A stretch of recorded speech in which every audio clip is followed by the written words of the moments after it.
Hello. I hope you are well. I hope you are prospering.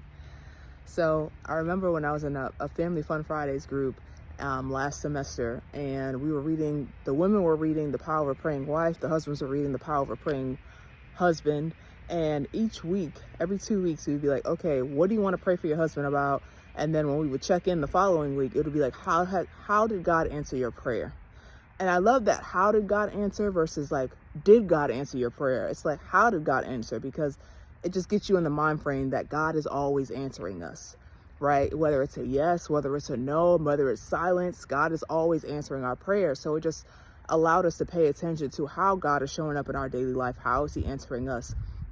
And I was listening to a sermon by Pastor Marcus England, and he was sharing like, we cannot be afraid to ask God for big things. We have to lift our level of expectations when it comes to asking God for things, because a lot of times we're not asking God for things because we're afraid he's going to say no.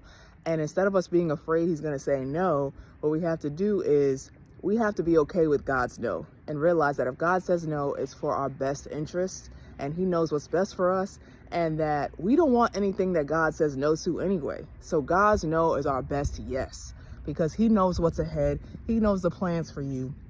And so that's just really comforting that God is a good God. If God says no, he has a purpose. He has a reason for that no. There's an intentionality behind that no, and I need to trust that.